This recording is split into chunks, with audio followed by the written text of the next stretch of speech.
Semis ಆಸೆಗೆ ತಣ್ಣೀರೆರಚಿದ Windies. ಭಾರತಕ್ಕೆ ಉಳಿದಿರುವುದು ಇದೊಂದೇ ದಾರಿ. ಪ್ರಸ್ತುತ ನಡೆಯುತ್ತಿರುವ ಐಸಿಸಿ ಟಿ20 ವಿಶ್ವಕಪ್ ಟೂರ್ನಿಯ ಸೂಪರ್ 8 ಹಂತ ಈಗ ರೋಚಕ ತಿರುವು ಪಡೆದುಕೊಂಡಿದೆ. ಫೆಬ್ರವರಿ 23ರಂದು ಜಿಂಬಾಬ್ವೆ ಮತ್ತು ವೆಸ್ಟ್ ಇಂಡೀಸ್ ನಡುವಿನ ಪಂದ್ಯವು ಕೇವಲ ಒಂದು ಸಾಮಾನ್ಯ ಲೀಗ್ ಪಂದ್ಯವಾಗಿರಲಿಲ್ಲ. ಅದು ಗ್ರೂಪ್ 1ರ ಸಮೀಕರಣಗಳನ್ನು ಸಂಪೂರ್ಣವಾಗಿ ಬದಲಿಸಿದ ನಿರ್ಣಾಯಕ ಮುಖಾಮುಖಿಯಾಗಿತ್ತು. ಈ ಪಂದ್ಯದಲ್ಲಿ ಕೆರಿಬಿಯನ್ ಪಡೆ 107 ರನ್ಗಳ ಭರ್ಜರಿ ಅಂತರದಲ್ಲಿ ಗೆಲುವು ಸಾಧಿಸುವ ಮೂಲಕ ಅಂಕಪಟ್ಟಿಯಲ್ಲಿ ಅಗ್ರಸ್ಥಾನಕ್ಕೇರಿದೆ. ಆದರೆ ಈ ಫಲಿತಾಂಶದ ನೇರ ಪರಿಣಾಮ ಬಿದ್ದಿರುವುದು ಟೀಂ ಇಂಡಿಯಾದ ಮೇಲೆ. ಈಗ ಭಾರತದ ಸೆಮಿಫೈನಲ್ ಹಾದಿ ಇನ್ನಷ್ಟು ದುರ್ಗಮವಾಗಿದೆ ಎಂಬ ಚರ್ಚೆಗಳು ಕ್ರಿಕೆಟ್ ವಲಯದಲ್ಲಿ ಜೋರಾಗಿವೆ.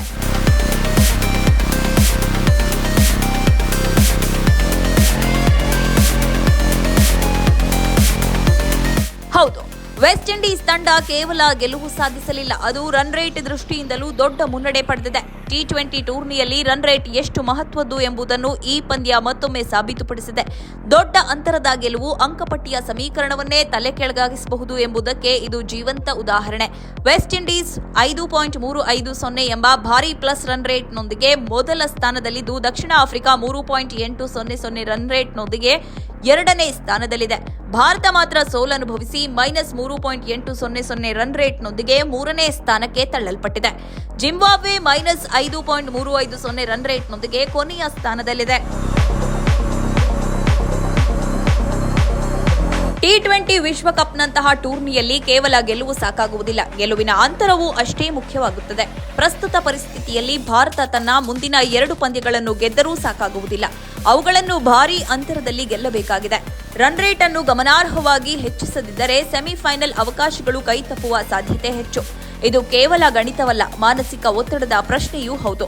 ಭಾರತೀಯ ಅಭಿಮಾನಿಗಳು ಸಾಮಾನ್ಯವಾಗಿ ಗೆಲುವಿನ ಮೇಲೆ ನಂಬಿಕೆ ಇಡುತ್ತಾರೆ, ಆದರೆ ಈ ಬಾರಿ ಗೆಲುವಿನ ಜೊತೆಗೂಡಿ ರನ್ ರೇಟ್ ಎಂಬ ಮತ್ತೊಂದು ಅಂಶದ ಮೇಲೆ ಕಣ್ಣಿಟ್ಟಿರಬೇಕು. ಒಂದು ಪಂದ್ಯದಲ್ಲಿ ಕೇವಲ 10 ರಿಂದ 15 ರನ್ ಅಂತರದ ಗೆಲುವು ಸಾಕಾಗುವುದಿಲ್ಲ. 50, 60 ಅಥವಾ 100 ರನ್ ಅಂತರದ ಗೆಲುವುಗಳು ಮಾತ್ರ ಸಮೀಕರಣವನ್ನು ಬದಲಾಯಿಸಬಹುದು. ಹೀಗಾಗಿ ಬ್ಯಾಟಿಂಗ್ ವಿಭಾಗ ದಿಟ್ಟ ಆಟ ತೋರಿಸಬೇಕಿದೆ. ಬೌಲಿಂಗ್ ವಿಭಾಗ ಎದುರಾಳಿಯನ್ನು ಕಡಿಮೆ ಮೊತ್ತಕ್ಕೆ ಕಟ್ಟಿಹಾಕಬೇಕು.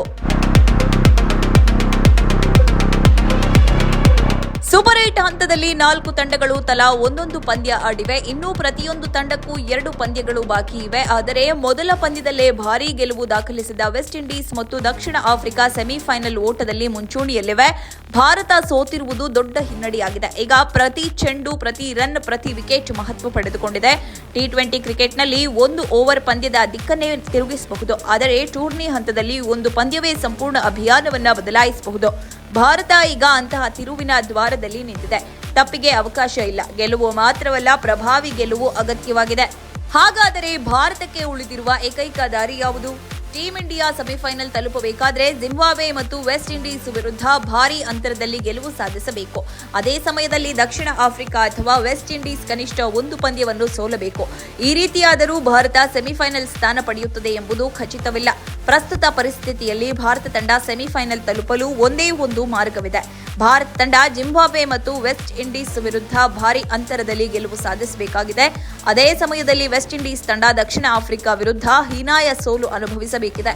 ಆ ರೀತಿಯಾದರೆ ಮಾತ್ರ ದಕ್ಷಿಣ ಆಫ್ರಿಕಾ ಮತ್ತು Bharat semifinal ತಲುಪುತ್ತವೆ.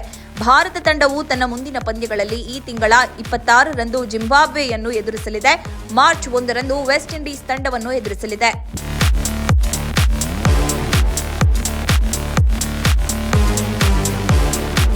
February 26ರಂದು Bharat Zimbabwe ವಿರುದ್ಧ ಕಣಕ್ಕಿಳಿಯಲಿದೆ. ಕಾಗದದ ಮೇಲೆ ಭಾರತ ಬಲಿಷ್ಠ ತಂಡವಾಗಿದ್ದರೂ ಈಗ ಒತ್ತಡದ ಪರಿಸ್ಥಿತಿಯಲ್ಲಿ ಆಡಬೇಕಿದೆ.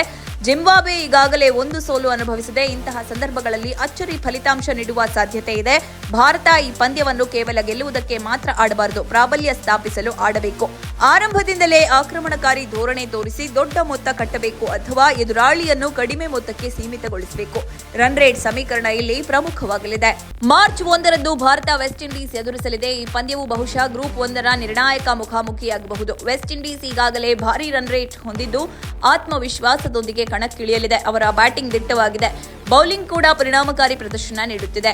ಇಂತಹ ತಂಡವನ್ನು ಭಾರೀ ಅಂತರದಲ್ಲಿ ಸೋಲಿಸುವುದು ಸುಲಭವಲ್ಲ. ಆದರೆ ಭಾರತ ತನ್ನ ಸಾಮರ್ಥ್ಯವನ್ನು ಸಂಪೂರ್ಣವಾಗಿ ಪ್ರದರ್ಶಿಸಿದರೆ ಏನೂ ಅಸಾಧ್ಯವಲ್ಲ. ಟಿ20 ಕ್ರಿಕೆಟ್ನಲ್ಲಿ ವೇಗದ ಆರಂಭ ಮತ್ತು ಮಧ್ಯ ಓವರ್ಗಳಲ್ಲಿ ನಿಯಂತ್ರಿತ ಬೌಲಿಂಗ್ ಪಂದ್ಯವನ್ನು ಕೈಗೆತ್ತಿಕೊಳ್ಳಬಹುದು. ಭಾರತ ಈ ಸಮೀಕರಣವನ್ನ ಅರಿತು ತಂತ್ರ ರೂಪಿಸಬೇಕಾಗಿದೆ.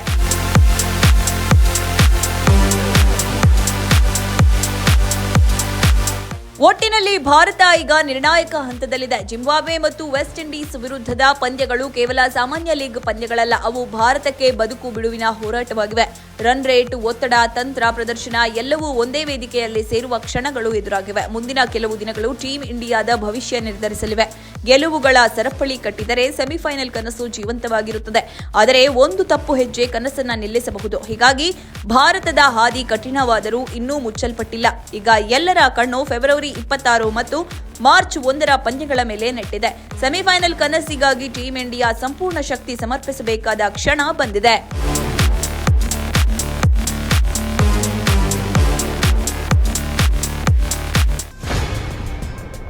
ನೋ ಉತ್ಪ್ರೇಕ್ಷೆ, ನೋ ಊಹಾಪೋಹ. ತಾಜಾ ಸುದ್ದಿ, ನಿಖರ ಮಾಹಿತಿಗೆ ಬ್ರೌಸ್ ಮಾಡಿ ವಿಜಯವಾಣಿ.net. QR ಕೋಡ್ ಸ್ಕ್ಯಾನ್ ಮಾಡಿ ಆಪ್ ಡೌನ್ಲೋಡ್ ಮಾಡಿಕೊಳ್ಳಿ.